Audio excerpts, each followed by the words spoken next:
નમસ્કાર વિદ્યાર્થી મિત્રો, દરેકનું ધોરણ 12 વિજય બેચની અંદર સ્વાગત છે. આપણે રસાયણ વિજ્ઞાનની અંદર ચેપ્ટર 2 વિદ્યુત રસાયણ વિજ્ઞાન જોઈ રહ્યા હતા. એની અંદર આપણે નવો ટોપિક સ્ટાર્ટ કર્યો છે. કયો ટોપિક સ્ટાર્ટ કર્યો છે મિત્રો? અરે નવો ટોપિક નહીં, ટોપિકનું નામ બોલો. હા, વિદ્યુત રસાયણ વિજ્ઞાન, એ તો ચેપ્ટરનું નામ છે. આપણે વાહકતાનો ટોપિક સ્ટાર્ટ કરેલો હતો, યાદ છે? અવરોધકતા વિષય જોયો તો અવરોધકતા એટલે રો આપણે કહીએ છીએ. અવરોધ વિષય જોઈ લો, આર. બરાબર, આર એનો એકમ છે ઓમ. બરાબર, વાહકતા આપણે જી વડે દર્શાવીએ છીએ ને જી નો એકમ છે સિમેન્સ. શું કહેવાશે? સિમેન્સ. બીજા પણ એકમો છે પણ એ આપણે ધ્યાનમાં રાખવાના નથી. સિમેન્સ એસ આપણે ધ્યાનમાં રાખવાના છે. બરાબર, ને પછી આપણે જોઈ લો કે અવરોધકતા એટલે કે પ્રતિરોધકતા શબ્દ વાપરવાનો કીધેલો હતો. તે પ્રતિરોધકતાના વ્યસ્તને આપણે શું કહેતા છે? આપણે વિશિષ્ટ વાહકતા એટલે કે માત્ર અહીંયા આપણે શબ્દ વાપરીશું એ પણ વાહકતા જ, જેને આપણે કપ્પા, ગ્રીક શબ્દ કપ્પા વડે દર્શાવીશું. બરાબર, જેનો એકમ નોર્મલી એસઆઈ એકમ શું છે? સિમેન્સ પર મીટર. પરંતુ એ થોડો મોટો એકમ છે એટલે આપણે એને સિમેન્સ પર સેન્ટીમીટરમાં દર્શાવીશું. બરાબર, આટલો થોડોક ભાઈ સમરી મેં તમને કહી દીધી. બરાબર, તૈયાર છે દરેક જણ? તો આપણે આગળ વધીએ. ચલો, કાલે આ તમને કોષ્ટક દેખાતું તો ચોપડીમાંનું કોષ્ટક છે. બરાબર, આ કોષ્ટક પર આવેલા આ કોષ્ટકની થોડી વાતો કરેલી આપણે. તો કોષ્ટકમાં 4 પ્રકારની વસ્તુ આપેલી છે. એક પહેલા વાહકો, બીજું જલીય દ્રાવણો, અવાહકો અને અર્ધવાહકો. બરાબર, ચાલો હવે જો વાહકો છે તો એની વાહકતા સિમેન્સ પર મીટરમાં આપેલી છે. સિમેન્સ પર મીટર કોનો એકમ છે? કોનો? વાહકતા. એને કયો સિમ્બલ આપણે દર્શાવીએ છીએ? કપ્પા કે. અહીંયા કપ્પા જો. બરાબર, મેં તમને કીધેલું કે અહીંયા વાહકતાને આ લોકો કપ્પા જ કહેતા છે. બરાબર, અહીંયા પાછળ આપણે જે જી છે, અહીંયા જે જી બરાબર જે વાહકતા જી છે તેની વાહકતાની વાત કરીશું ને નહીં આપણે. જ્યાં પણ વાહકતા શબ્દ આવે ત્યાં આપણે શું સમજવાનું? આ કપ્પા જ આપેલો છે એ સમજશું. ને એનો એકમ પરથી ખ્યાલ આવી જ જશે. સિમેન્સ પર મીટર, સિમેન્સ પર સેન્ટીમીટર આપેલો જ હશે. બરાબર, ચલો તો આની વાત કરી લે આપણે. તો વાહકો કયા કયા છે આપણા? Sodium, copper, silver, gold, iron, graphite. બરાબર, આ બધા વાહકો છે ને તેમના મૂલ્યો જો ગુણ્યા 10⁻³ માં છે. એટલે કે આનું મૂલ્ય કેવું છે? ખૂબ મોટું છે. બરાબર, એમાં જો તો તમે કોપરને જુઓ તો કોપર મોટા ભાગે ઇલેક્ટ્રોનિક્સના સાધનોમાં ખૂબ વપરાય છે. બરાબર, સિલ્વર પણ ઇલેક્ટ્રોનિક્સના સાધનોમાં સિલ્વર પણ જોવા મળે છે. બરાબર, અને આ ગ્રેફાઇટની વાત કરીએ તો 1.2 × 10⁻³ ગ્રેફાઇટ કોનું બનેલો હોય? કોનો બનેલો હોય ગ્રેફાઇટ? કાર્બનનો બનેલો હોય. બરાબર, કાર્બન પોતે કેવો છે? કાર્બન અહીંયા લખાઈશ અવાહક કહેવાય. બરાબર, કાર્બન અવાહક છે તો કાર્બનનો બનેલો ગ્રેફાઇટ કેમ વાહકતા છે? તો એના માટે જરાક જોઈએ. હવે જો એનો સ્ટ્રક્ચર આ છે, આનું બંધારણ આ પ્રકારનું શું હોય છે?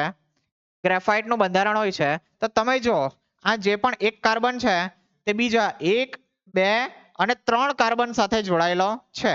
કાર્બનની સંયોજકતા કેટલી હોય? 4 હોય. હવે 4 હોય તો એને કેટલા બંધ બનાવ્યો છે અહીંયા? 3. એટલે એની પાસે 1 ઇલેક્ટ્રોન વધારાનો પડેલો છે. એ એક ઇલેક્ટ્રોન આ બે ગ્રેફાઇટની બે લેયર છે તે વચ્ચે ફરતો રહેલો હોય છે. એટલે કે એક ઇલેક્ટ્રોન કેવો છે?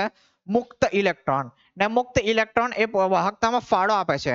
એને કારણે ગ્રેફાઇટ છે એ શું થાય છે? વાહકતા દર્શાવે છે. ખ્યાલ આવી ગયો દરેકને? ચાલો ચાલો આને જવા દઉં છું. બાકી હીરો પણ કાર્બનનો જ બનેલો હોય છે પણ એ અવાહક છે. એમાં 4 બંધ જોડાયેલા એમાં મુક્ત ઇલેક્ટ્રોન હોતા નથી. ચાલો ફરીથી આના પર આવી જોઈએ. તો ગ્રેફાઇટમાં ખ્યાલ આવી ગયો વાહકોની અંદર. અવાહકોની વાત કરીએ તો કાચ. અરે કાચમાંથી કોઈ દાડે કઈ જોયેલું છે વિદ્યુત પસાર થતા? બરાબર, ટેફલોન. ટેફલોન કોમાં વપરાય? નોનસ્ટિક સાધનોની અંદર ટેફલોન વપરાય. બરાબર, ધોરણ 10 માં આવેલું કે નહીં આવું?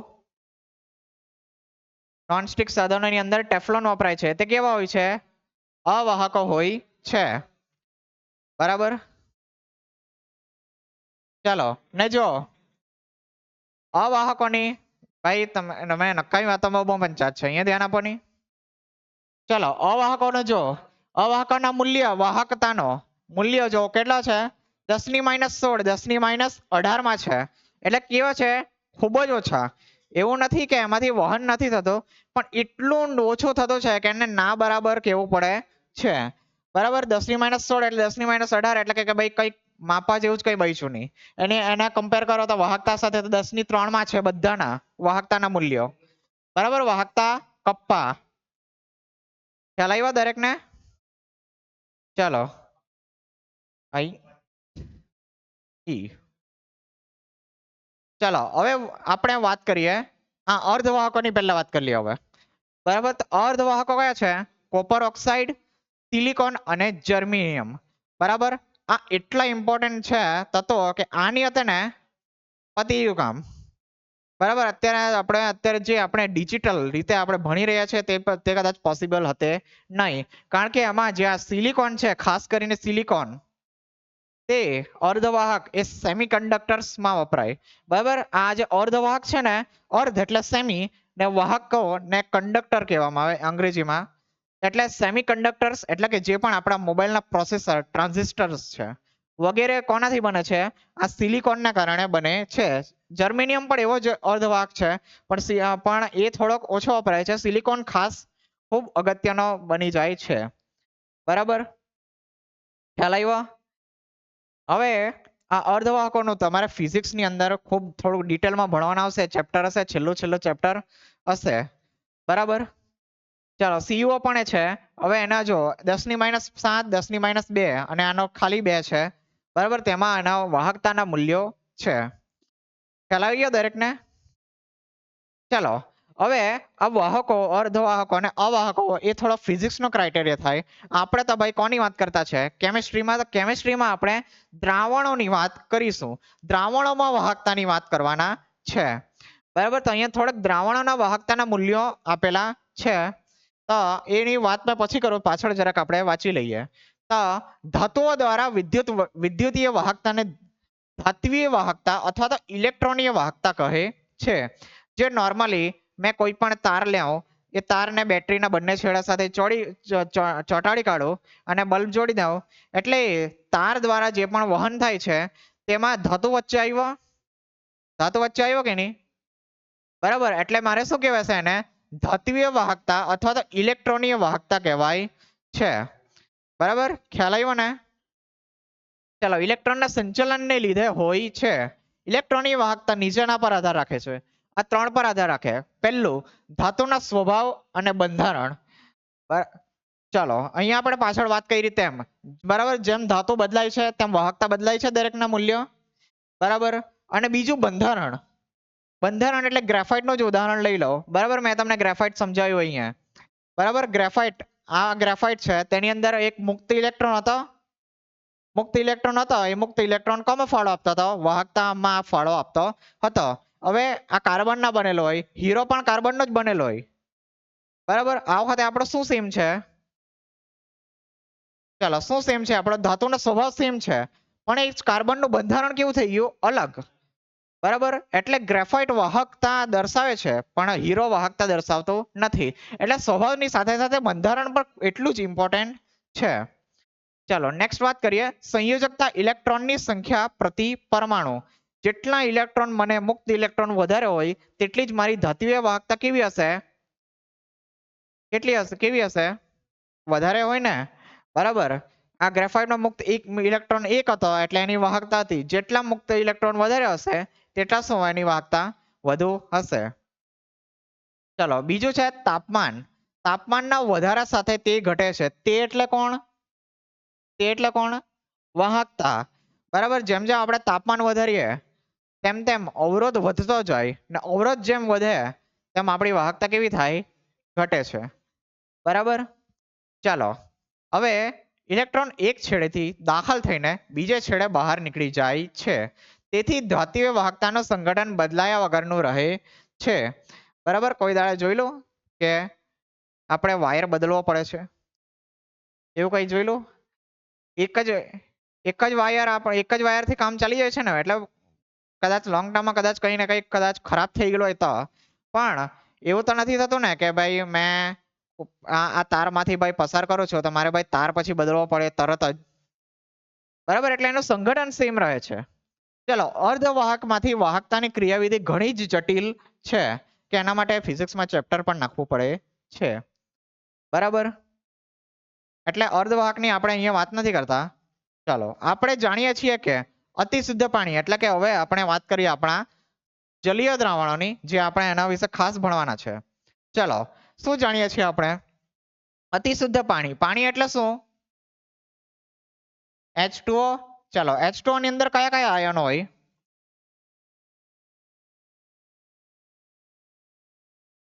H+ અને બીજું શું હોય? OH-. બરાબર, આ બે આયનો હોય છે.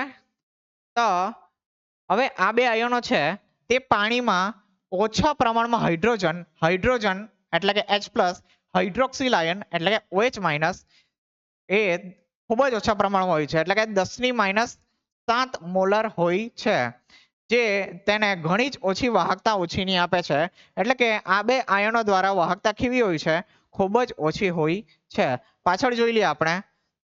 શુદ્ધ પાણીનું મૂલ્ય આ રહ્યું આપેલું છે, જુઓ કેટલું આપેલું છે? 3.5 × 10⁻⁵. જો કેટલી ઓછી છે. ચલો, હવે જો 3.5 × 10, ઓકે અહીં લખેલું જ છે 10⁻⁵ સિમેન્સ પર મીટર. જ્યારે વિદ્યુત વિભાજ્ય એટલે કોઈ પણ મેં આયનીય પદાર્થ મેં એની અંદર નાખો ત્યારની વાત કરે છે. તો વિદ્યુત વિભાજ્ય પાણીમાં ઓગાળવામાં આવે ત્યારે તેઓ તેમને પોતાના આયનો દ્રાવણને પૂરા પાડે છે અને તેથી વાહકતા પણ વધે છે. હવે મેં શું કરું? પાણીની અંદર કોઈક વિદ્યુત વિભાજ્યને મેં ઓગાળું છું. માની લો, ધારો કે મેં KCl ઓગાળું છું. તો હવે પાણીની અંદર શું આવી ગયું? મારી પાસે KCl આવી ગયો. તો KCl ની અંદર આયનો છે, બરાબર. તો એ કયા કયા આયનો છે? એમાં K+ અને Cl-. એટલે મને જે પણ હવે વાહકતા જોવા મળશે એ દ્રાવણની અંદર, તે વાહકતા K+ અને Cl- ના કારણે હશે, બરાબર, ના કે H+ અને OH- ને કારણે. ચલો, દ્રાવણમાં હાજર આયનો વડે વિદ્યુતના વહનને વિદ્યુત વિભાજનીય અથવા આયનીય વાહકતા કહેવામાં આવે છે, જેનો અભ્યાસ આપણે કરીશું. વિદ્યુત વિભાજ્ય વાહકતા નીચેના પર આધાર રાખે છે, બરાબર. ચલો, તો પહેલું ઉમેરેલા વિદ્યુત વિભાજ્યનો સ્વભાવ, બરાબર, એના પર તો આધાર રાખશે જ કે એ કેવા પ્રકારના આયનો છૂટા પાડે છે. નીચેલા આયનોનું કદ અને દ્રાવક યોજન. ચલો, આયનોનું કદ, જેમ આયનોનું કદ કેવું હશે? મોટું, તેમ એ વહન કેવો થશે? એનું ઓછું થશે, બરાબર, કારણ કે એનું કદ મોટું છે તો એને એક છેડેથી બીજી છેડે જવા માટે એને સમય વધારે લાગશે, બરાબર. ચલો, અને દ્રાવક યોજન એટલે કે આ KCl છે તે કેટલા પ્રમાણમાં K+ અને Cl- આયનો છૂટા પાડે છે તે, બરાબર. લાસ્ટ ચેપ્ટર, પહેલું ચેપ્ટર ની અંદર આપણે આલ્ફા જોઈ લો. આલ્ફા, બરાબર, ફરીથી આવવાનો જ છે, બરાબર. આલ્ફા એટલે શું હતો?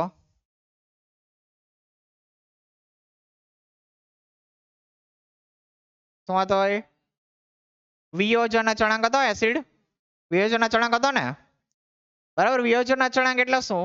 એ વિયોજન અચળાંક એ દર્શાવે છે કે મારો જે પણ એસિડ વિશે વાત કરતા હતા, તો એસિડ જે પણ હતો તે કેટલા પ્રમાણમાં આયનો છૂટા પાડે છે તેનો તે દર્શાવતો હતો, બરાબર. હવે આના માટે લગભગ વિયોજન અચળાંકનું મૂલ્ય લગભગ 1 પાસે હોય છે, લગભગ 1 પાસે હોય છે, 0.9899 જેવો હોય છે. એનો મતલબ શું છે? આ મોટા ભાગના પ્રમાણમાં K+ અને Cl- માં રૂપાંતર પામે છે. પણ જે પણ આપણે નિર્બળ એસિડો હોય, જેમ કે CH3COOH એસિટિક એસિડ, તે ખૂબ ઓછા પ્રમાણમાં આયનો છૂટા પાડે છે. હવે આયનો જ મને ઓછા મળશે તો વહન કોણ કરશે? વિદ્યુતનું વહન કોણ કરશે? બરાબર, એટલે દ્રાવક યોજન પર પણ આધાર રાખે છે. ચલો, દ્રાવકના સ્વભાવ અને તેની સ્નિગ્ધતા. કયો દ્રાવક લેવું છું તેના પર પણ આધાર રાખે છે. સ્નિગ્ધતા એટલે ભાઈ પાણી અને તેલનું ભાઈ તમે કમ્પેરિઝન કરી લો, બરાબર. તમે પાણીને રેડો તરત રેડાઈ જાય, પણ તેલને મેં રેડું તો થોડીક વાર લાગે કે નહીં પાણીના કમ્પેરિઝનમાં, બરાબર. એટલે કે એ જે પણ પ્રવાહી છે તેની જાડાઈ, બરાબર, આપણે કહીએ તેલ જાડું છે પાણી કરતા, બરાબર, એ જ સ્નિગ્ધતાની વાત કરે છે. ચલો વિદ્યુત વિભાજ્યની સાંદ્રતા કે મેં કેટલું સાંદ્રતા લેવું છું. ચલો ફરીથી ટેબલ ઉપર આવી જઈએ આ સમજવા માટે. તો જો સૌથી પહેલા મને અહીંયા ઉદાહરણ આપેલું છે 0.1 મોલર HAC. HAC એટલે HAC એટલે શું થાય? હાઇડ્રોક્લોરિક એસિડ આર્યો.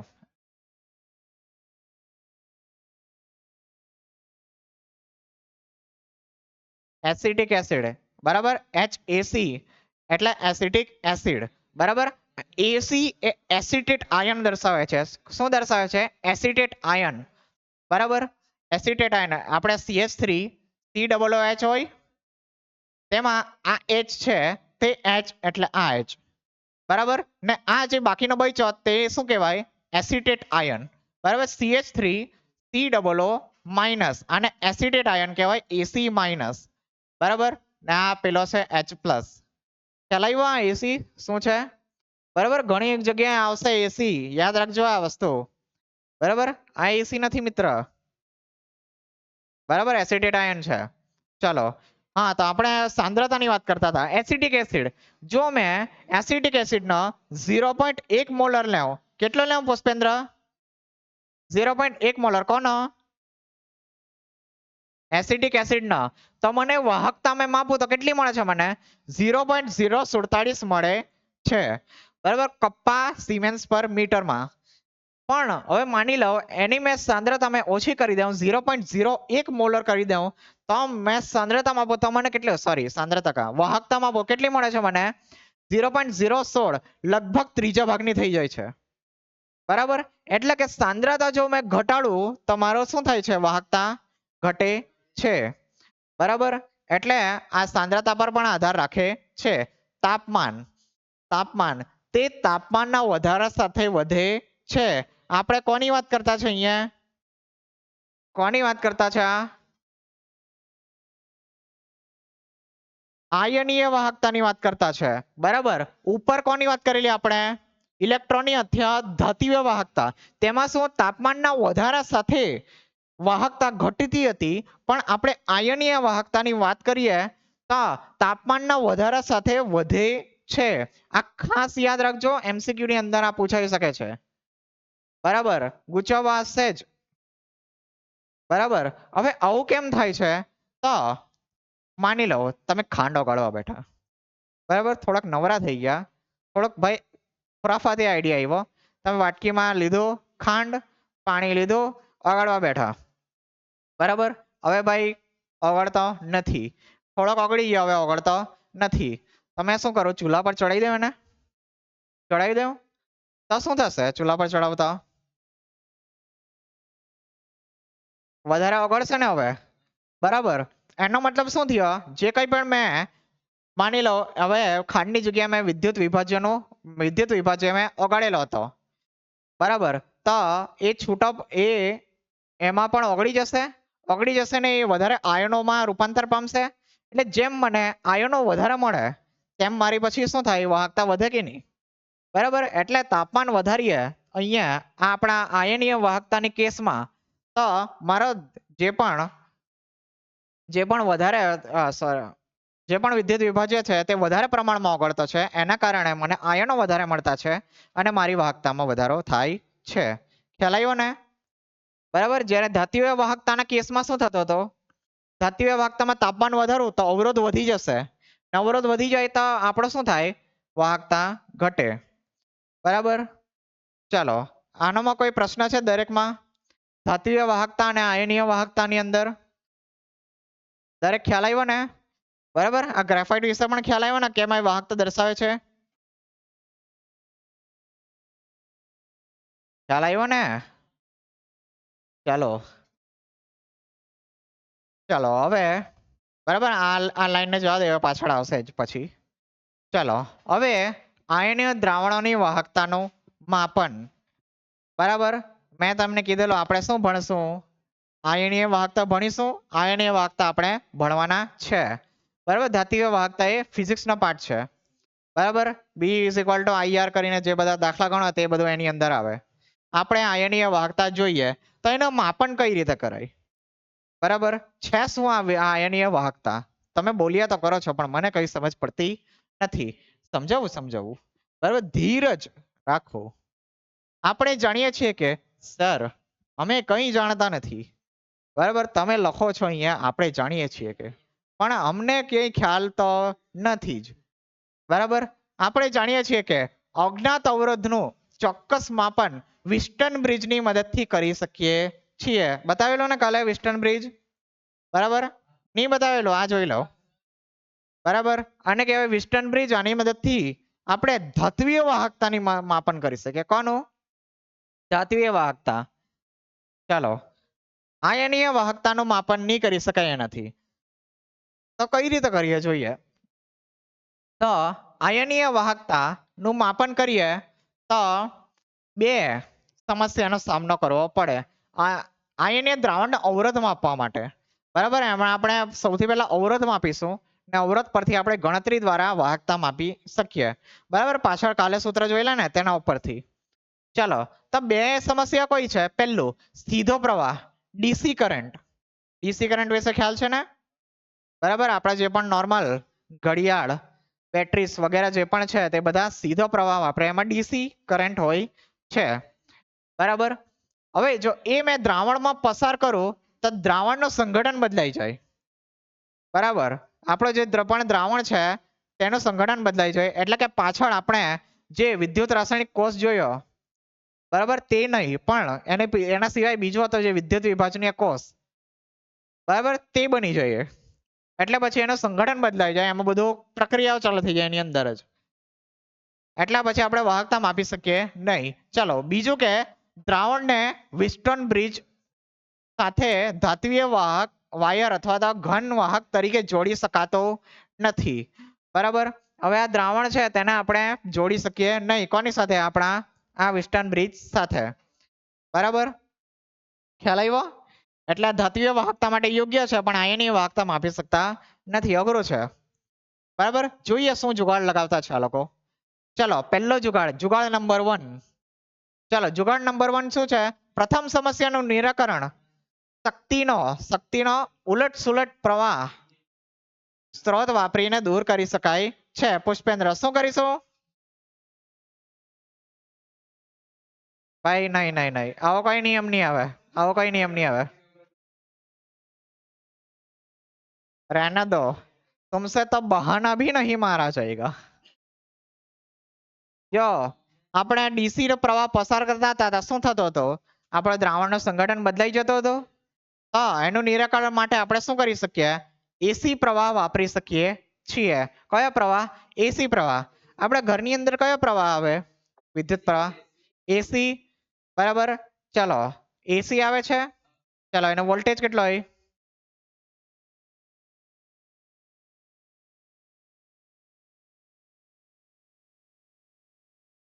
બસ, હા ભાઈ યાર, कहाँ 400 હોય? 25 વોલ્ટ માં તો કઈ ચાલે નહીં ભાઈ તારું. 220 થી 240, પણ આપણું લગભગ મને ખ્યાલ છે ત્યાં સુધી 230 વોલ્ટ આવે છે, બરાબર. ને અમેરિકાની અંદર 240 વોલ્ટ આવે છે, બરાબર. એટલે તમે જો જૂના જમાનાની અંદર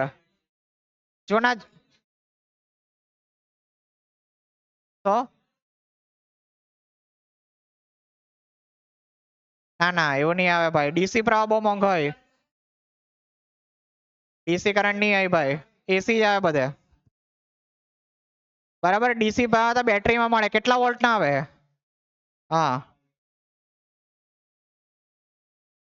2 વોલ્ટ, 1.5 વોલ્ટ ના બેટરી આવે, બરાબર. ને 1.5 વોલ્ટ ની બેટરીના તમારી પાસે કેટલા રૂપિયા લઈ? 20 રૂપિયા, બરાબર. ને તમે વાપરો કેટલી વખત એને? કંઈક થોડું ઘણું ચાલતું હોય ને પછી એને આપણે ફેંકી દઈએ. ડીસી પ્રવાહ જો આની અંદર આપવા લાગ્યા ને તો ભાઈ તમારું છે ને બિલ કાં આવે તમે પછી વિચારી લેજો, બરાબર. ડીસી પ્રવાહ ન હોય. ચાલો, હવે જોઈએ આપણે. હા, ચાલો. હા, શું? કયો પ્રવાહ? ડીસી પ્રવાહ આપણે ભાઈ જે ડીસી પ્રવાહનો ઉપયોગ કરતા હોય તેમાં વપરાય મોટા ભાગે. આપણા જે પેલા આપણી ઘડિયાળ ને એ બધી હોય તે બધા ડીસી પર ચાલે. હા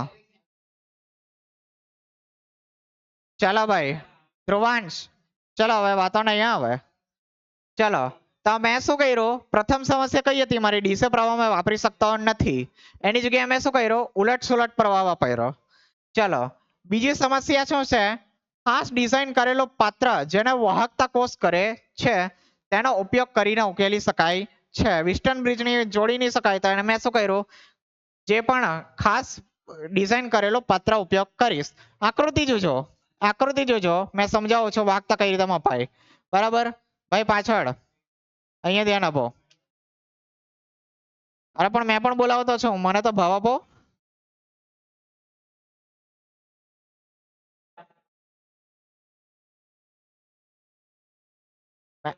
હું બોલાવું ત્યારે તો તમે જોતા નથી ભાઈ. હે જોઈ છે આ લોકો? જો પ્રિન્સ, હા જો આને જોયું. ચાલો ચાલો ચાલો ભાઈ હવે ચોક્કસ ડિઝાઇન મારે કઈ વાપરવાની છે, આ રીતની. બરાબર જો શું કર્યું, એક પરવલય આકારનો, હવે શું કહેવાય ને, લંબગોળ, લંબગોળ આકારનો આ પાત્ર લીધેલું છે. બરાબર જેમાં ભરેલું છે.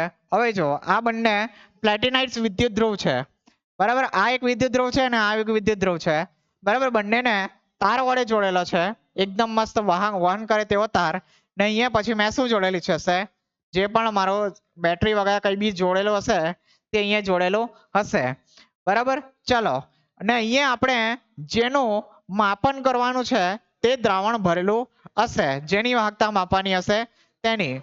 ખ્યાલ આવ્યો દરેકને? માની લો હવે અહીંયા મેં સમજાવું છું કે વહન વાહકતા, વાહકતા શું છે. તો માની લો મેં KCl નું દ્રાવણ ભરું છું, તો KCl માં કયા આયનો છે,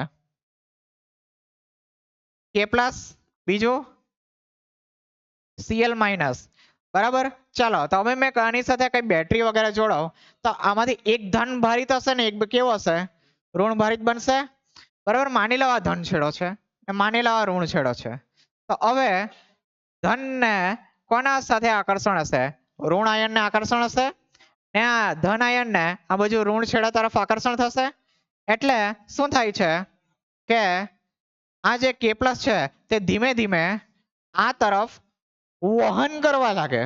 બરાબર નામ છે તેવું કામ છે ભાઈ, એ બાજુ એ ધીમે ધીમે જવા લાગે.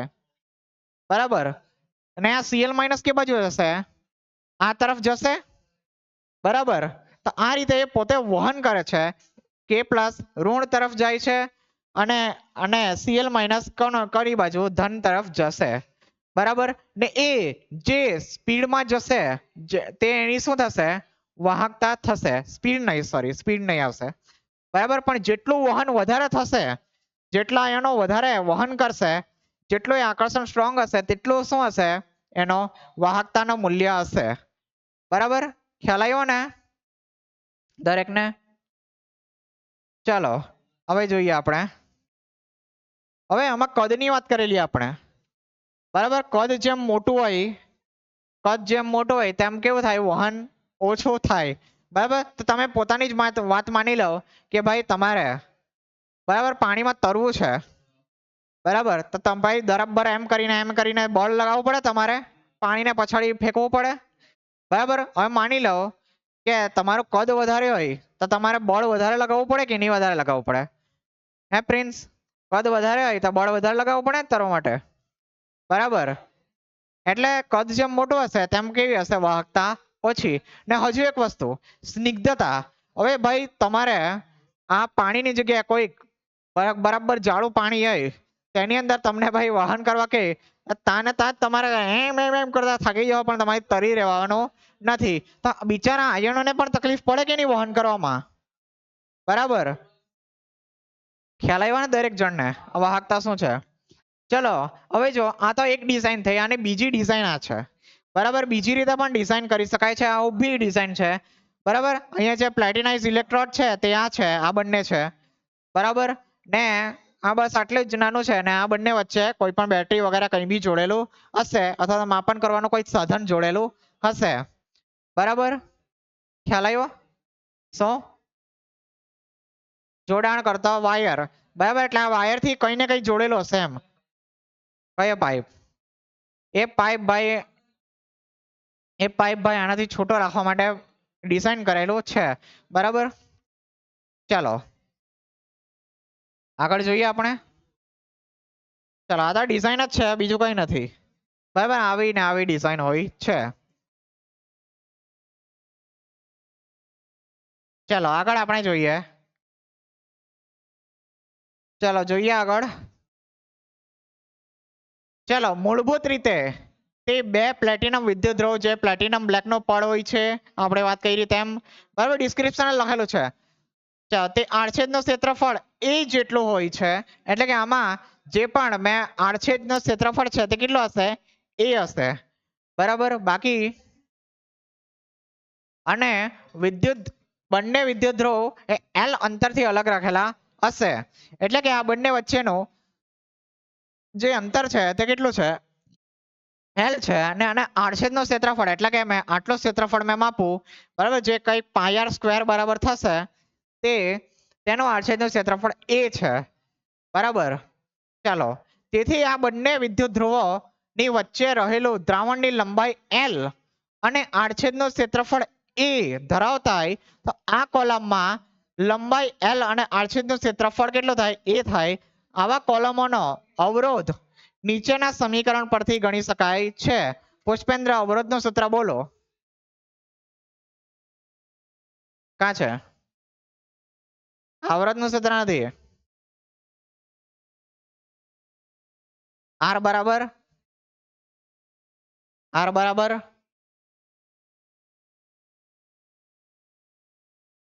અહીં બોલતા નથી ભાઈ. ચાલો રો L ના છેદમાં A, બરાબર. આ સૂત્ર પરથી માપી શકીએ, બરાબર. ચાલો અવરોધ આ સૂત્ર પરથી માપી શકાય છે, બરાબર. હવે અવરોધની જગ્યાએ આ આપણને પ્રતિરોધકતા આપેલું છે, પણ આપણે તો વાહકતામાં શું વાહકતા માપતા હતા? વાહકતા કપ્પા. તો આના જગ્યાએ એકના છેદમાં કપ્પા લખી શકું મેં? લખી શકો કે નહીં? બરાબર. એકના છેદમાં કપ્પા, બરાબર. ખ્યાલ આવ્યો ને? પાછળ સ્ટીવન ખ્યાલ આવે છે ને? કોષ અચળાંક નું માપન સામાન્ય રીતે, બરાબર. કોષ અચળાંક, બરાબર. કોષ અચળાંક શું છે? અહીંયા લખેલું છે. માપન સામાન્ય રીતે જેની વાહકતા જાણતા હોઈએ તેવા કોષના અવરોધ માપીને કરી શકીએ છીએ. આ હેતુ માટે આપણે KCl નો દ્રાવણ વાપરીએ છીએ. ચાલો ભાઈ અવાજ વધારે થાય છે હવે. માન વાતો નહીં. ચાલો જેની વાહકતા જુદી જુદી સાંદ્રતાએ જુદા જુદા તાપમાને ચોકસાઈ પૂર્વક માનેલો હોય તે કોષ અચળાંક G સ્ટાર, બરાબર. આ કોષ અચળાંક G સ્ટાર નું સૂત્ર છે, જેને નીચેના સમીકરણથી દર્શાવી શકાય છે. તો એનું આ સૂત્ર છે આપેલું, બરાબર. કોષ અચળાંક G સ્ટાર બરાબર L ના છેદમાં A, બરાબર. L ના છેદમાં A એટલે શું? કોષ અચળાંક G, બરાબર. ચાલો હવે જો G સ્ટાર બરાબર L બાય A. ચાલો હવે L બાય A એટલે મેં આ L બાય R બરાબર શું છે? અહીંયા R બરાબર આ સૂત્ર લખીએ તો L બાય કપ્પા A થાય. હવે મને L બાય A જોઈતો છે. L બાય A બરાબર શું થશે? R કપ્પા, બરાબર. ને આ જે L બાય A છે તેને શું કહેવાશે? મારો કોષ અચળાંક G સ્ટાર, બરાબર. તેને શું કહેવાશે? મારો કોષ અચળાંક G સ્ટાર, બરાબર. દાખલાની અંદર આવશે શબ્દ કે કોષ અચળાંક આટલો આપેલો છે, બરાબર. એટલે શું સમજવાનું? G સ્ટાર ને G સ્ટાર બરાબર L બાય A. ગુચવાતા નહીં, A બાય L નહીં, L બાય A, બરાબર. ને ઘણી વખત એનો એકમ પણ આપેલો હશે. શું આપેલો હશે? આનો એકમ મીટર ઇનવર્સ આપેલો હશે, બરાબર. કારણ કે L બાય A, L એટલે મીટર, મીટરના છેદમાં મીટર સ્ક્વેર એટલે મીટર ઇનવર્સ આવશે, બરાબર. ખ્યાલ આવશે ને દરેકને? ચાલો કોઈને ભાઈ આ સૂત્ર યાદ રાખવામાં તકલીફ પડતી હોય તેના માટે એક સરસ યાદ રાખવાની ટ્રીક છે. G સ્ટાર બરાબર બે મહાન ક્રિકેટરોનું નામ યાદ રાખી લેવું, બરાબર. રોહિત શર્મા, વિરાટ કોહલી યાદ રાખી લેવું, બરાબર. આપણે તમે ટૂંકમાં રોકો યાદ રાખી લો. G સ્ટાર બરાબર રોકો, ખ્યાલ આવશે? ખ્યાલ આવશે ને? જે રીતે તે સૂત્ર યાદ રહેવા જોઈએ, બરાબર? યાદ રહેશે ને સૂત્ર? બરાબર. એલ બાય એ પણ યાદ રાખવાનું, આર કપ્પા પણ યાદ રાખવાનું. ચાલો પાછળ ભાઈ બહુ મસ્તી થાય છે દેવેન્દ્ર, બરાબર. ચાલો હવે આપણે માપન કરીએ. તો કોષ અચળાંક, હવે મેં શું કર્યું આમાંથી કોષ અચળાંક નક્કી કરી લીધો, બરાબર. મારે સૌથી પહેલા મેં આડછેદનું ક્ષેત્રફળ તો માપી જ કાઢેલું પહેલાથી જ, બરાબર. અને મેં તો પાત્ર બનાવેલું, મને જ ખબર હશે ને આના આડછેદનું ક્ષેત્રફળ કેટલું હશે, બરાબર. લંબાઈ મેં સેટ કરેલી હશે, બરાબર. ભાઈ શું વાતો થાય છે તમારી? તો ફાલતુ વાતો કર્યા કરો છો તમે. એ પાછળ તને બોલવા કીધું મેં, તમે લોકો ભાઈ અવાજ નહીં. હા ચાલો હવે જો મારા પાસે આનામાં એ મળી ગયો, એલ મળી ગયો, એટલે મેં શું શોધી કાઢ્યો? પહેલા જી સ્ટાર શોધી કાઢ્યો, બરાબર. હવે જી સ્ટાર શોધી ગયો પછી મેં શું કરીશ? એકવાર કોષ અચળાંક નક્કી થઈ ગયા પછી આપણે તેનો ઉપયોગ કોઈ પણ દ્રાવણના અવરોધ અથવા તો વાહકતા નક્કી કરી શકીએ છીએ. અવરોધના માટેની ગોઠવણી આકૃતિ 2.5 એટલે કે આ માં દર્શાવેલી છે, બરાબર. ચાલો તે બે અવરોધ R3 અને R4 ધરાવે છે, બરાબર. આ છે R3 અને આ છે R4.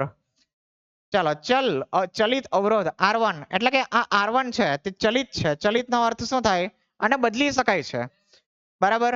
માની લો કદાચ મેં રિયોસ્ટેટ જોડેલો હશે અથવા તો કોઈ પણ રેઝિસ્ટર બોક્સ જોડેલું હશે, અને વાહકતા કોષ જેનો અજ્ઞાત અવરોધ R2 છે. આ જે વાહકતા કોષ છે તે એટલે કે અહીંયા પાછળ મેં દર્શાવેલું આ જે જોડાણ મેં કોની સાથે કર્યું છે? આનું જોડાણ ડાયરેક્ટ અહીંયા જોડેલું છે, બરાબર. ચાલો વિસ્ટન બ્રિજને આંદોલક O વડે એટલે કે આની વડે આંદોલક O વડે પુરવઠો પૂરો પાડવામાં આવે છે, જેમાં કયો આપણો ઉલટ સુલટ પ્રવાહ એટલે કે એસી પ્રવાહ છે, જેની શક્તિ 550 થી 5000 સાયકલ્સ પર આવૃત્તિ સાયકલ શ્રાવ્ય આવૃત્તિ સ્ત્રોત છે. એનો અર્થ શું થયો? આની આવૃત્તિ કેટલી છે? 550 હર્ટ્ઝ થી કેટલી છે? 5000 હર્ટ્ઝ. ચાલો હર્ટ્ઝ નો મીનિંગ શું થાય? એટલે 1 સેકન્ડમાં 550 વાર એ પ્લસ થી માઇનસ તરફ જાય છે, બરાબર. આવો ગ્રાફ જોઈ લો ને, બરાબર. અહીંયા +1 ને આ બાજુ -1, બરાબર. ને અહીંયા 0, બરાબર. તો 1 સેકન્ડ ની અંદર એ +1 થી -1 આમ એક જ મિનિટ. ચાલો 1 સેકન્ડમાં +1 થી -1 550 વખત અથવા તો 5000 વખતની વચ્ચે કોઈ બી જે હશે જે આવૃત્તિનો સ્ત્રોત મેં આપેલો હશે તેટલી વખતે બદલશે. ચાલો પી યોગ્ય સંસૂચક એટલે કે અહીં વચ્ચે છે તે, બરાબર. હેડફોન અથવા તો કોઈ ઇલેક્ટ્રિક ઉપકરણ છે. જ્યારે પ્રવાહ સંસૂચકમાંથી વહેતો હોતો નથી ત્યારે બ્રિજને સંતુલિત કરવામાં આવે છે. ત્યારે આ પરિસ્થિતિમાં અજ્ઞાત અવરોધ, બરાબર. એટલે અજ્ઞાત અવરોધ મારે હવે જો શોધવો હોય તો એનું સૂત્ર મેં શું લખી શકા? તો જો વિસ્ટન બ્રિજમાં સૂત્ર શું લખવાનું? આ જે અવરોધ છે તેને છેદમાં આ નીચે જે અવરોધ છે તે ને R1 ના છેદમાં અહીંયા R3, એ બંને કેવા થશે? સમાન થશે. એટલે કે R2 ના છેદમાં કયો છે? R4, બરાબર. R1 ના છેદમાં R3, આ કેવો થશે? સમાન થશે, બરાબર. હવે મારે અજ્ઞાત અવરોધ R2 શોધવો છે તો એને કરતા બનાવીએ. તો R2 બરાબર શું થશે? અરે બોલો નહીં. R1 R4 ના છેદમાં R3, બરાબર. આ રીતે મારો જે અજ્ઞાત અવરોધ જે કોનો હતો? કોનો હતો? કોનો હતો? અરે આમાં અવરોધ શોધવાના છે આપણા જે પણ આ છે તે, બરાબર. આને જોડેલું છે ને પેલાની સાથે R2, બરાબર. આનો પહેલા અવરોધ માપવા માટે જો અહીંયા લખેલું છે, બરાબર. તો આનો અવરોધ મેં માપી કાઢા, બરાબર. પછી આપણા સૂત્ર છે આપણી પાસે કે R બરાબર રો એલ ના છેદમાં A, બરાબર. આના પરથી પછી આનામાં છે મેં કપ્પા લખેલું, રો બરાબર 1 ના છેદમાં કપ્પા એટલે R બરાબર L બાય A ને અહીંયા કપ્પા. હવે વાહકતા મારે શોધવો છે તો કપ્પાને કરતા બનાવી લો. કપ્પા બરાબર RA બાય L, બરાબર. બસ અજ્ઞાત અવરોધ મળી ગયો, આડછેદનું ક્ષેત્રફળ મને ખ્યાલ છે, એલ પણ ખ્યાલ છે, અને મને જે વાહકતા મેં જે શોધવાનો પ્રયાસ કરતો હતો તે મને અહીંયા મળી જશે. બરાબર, ચલો R2 છે, R2. બરાબર, ખ્યાલ આવ્યો આ થિયરીની અંદર? ચાલો જોઈએ હજુ કઈ છે તે. ચાલો આ છેલ્લો જ પેજ છે. હાલના સમયમાં બહુ ખર્ચાળ નહીં હોય તેવા વાહકતા મીટર પ્રાપ્ય છે. બરાબર, આ જૂની પદ્ધતિ હતી, જે માપનની પદ્ધતિ હતી તે જૂની હતી. અત્યારે વાહકતા મીટર કેવા છે આપણા પ્રાપ્ય છે, જે બહુ ખર્ચાળ નથી, જે સીધા જ વાહકતા કોષમાંના દ્રાવણની વાહકતા અથવા તો અવરોધ વાંચી શકે છે.